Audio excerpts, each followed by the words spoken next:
Today's Spotlight is brought to you in part by presenting sponsor, First Community Financial Bank, the community bank where you come first. My first guest today is Blessings in a Backpack, and I'd like to welcome Shannon Fitzgerald. She is the Assistant Director of Development for Blessings in a Backpack. Welcome, Jennifer. And we have Jen Haft, who is the Program Coordinator at Georgetown Elementary School in Aurora. So we're going to start off. Tell us a little bit about what Blessings in a Backpack is all about. Sure. Blessings in a Backpack was started in 2008 when a teacher in Louisville realized that some of her children came back to school on Monday and had not eaten since they last left school when they received the free and reduced lunch.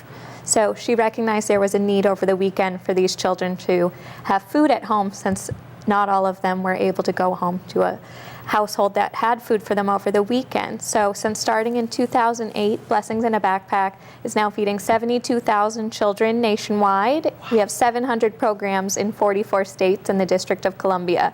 So through our program of providing children with a backpack of food they go home with on Friday, we're able to make sure that they are receiving nutritious food every weekend so that they can come back to school on Monday ready to learn. That is an incredible accomplishment in 6 short years. That's really quite impressive. It has grown quite quickly, and it's all been possible due to wonderful volunteers like Jen here, so actually run the programs on the ground in schools throughout the country. Well, tell us a little bit about that, because first let's start with the need. And I think people are always surprised that there is a need when you talk about people being hungry over the weekend and not eating until they come back. Tell us a little bit more about that. Sure. There are 16 million hungry children in America right now. That's 1 in 5 children who do not know where their next meal is going to come from. And I think the biggest misconception about hunger is that this is maybe an urban problem or not in your own backyard. But the statistics are staggering. In DuPage County, 29% of children are eligible for the free and reduced meal program. So it just goes to show that hunger is an issue everywhere in America, and really something we should all be working to put an end to. That's 1 in 5. That's quite a... Oh, that's tough. Jen, tell us a little bit. You got involved in this program at Georgetown Elementary. Tell us how you got involved and what you're doing there. Well, exactly just because of the numbers. I was oblivious to the amount of children who were in need of it, and in our backyard of how many kids were in need of it. So a friend of mine told me about the organization, and I just wanted to start my own school. I have no kids. I have 2 kids, but they're not school-age kids in any of the schools currently. But at Georgetown, I just wanted to help kids who are in need of being fed. So we are currently feeding 50 kids each week. The number is going to grow as we're able to get more funding, and hopefully also grow more schools within the district.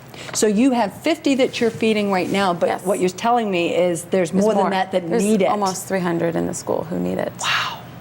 Wow. And currently it costs $100 to feed each kid for the school year. So we feed them for 38 weeks, which is the school year. So it's $100 to support one kid for that year. That's an incredible, that's so little money to do so much. Yeah. It is. It really is. So tell us, how would you start that? You know, you started it. How would you go about starting it if I was interested in doing that? Well, I have the Office for Blessings in a Backpack. They're a huge support system. There's lots of volunteers, but I shouldn't say only, but the goal is to get 50 kids for a school, and it's $100, so $5,000 to get started per school. And there's a lot of volunteers and great support staff at the office who help get that funding, get you started. Okay. But also we do local fundraising events to continue the fundraising to support the schools. Ongoing. So you're providing administrative support, but you really need troops on the ground to help you make that possible. Yeah, we do. Exactly. There would have been no way to grow at the rate that Blessings has without the volunteers that are on the ground. And they range from people like Jen, who saw the need and wanted to start a school, to children who are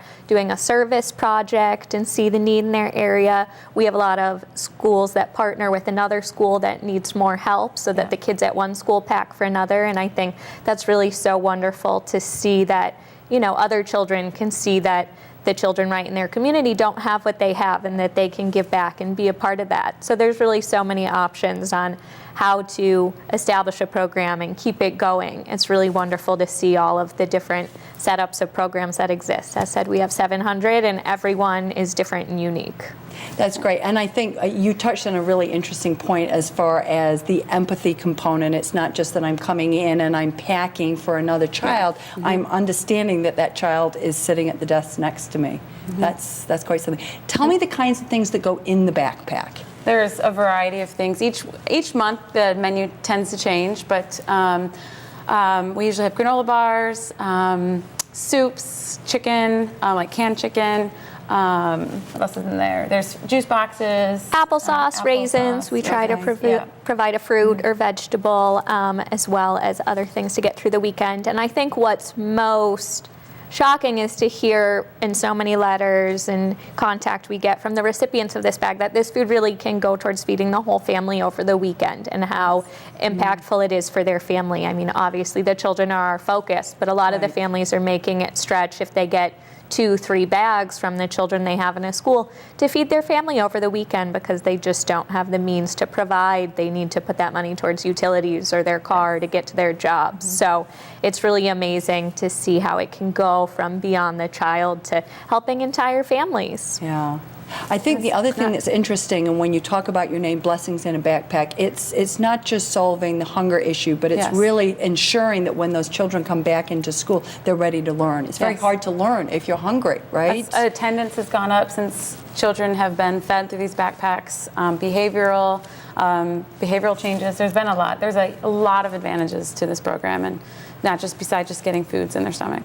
I think it also just allows kids to be kids, which is something that we want to make sure happens. There's no reason these children need the anxiety over where their next meal is going to come from, on top of learning and being an elementary school age child. That's something we want to certainly help combat, on top of hunger, is just letting these kids enjoy their childhood. Well, you guys certainly are a blessing in a backpack. So we really appreciate you coming in and sharing that story, and we invite the viewers to get involved with you and the good work that you're doing. We're going to take a short break. When we come back, more Spotlight.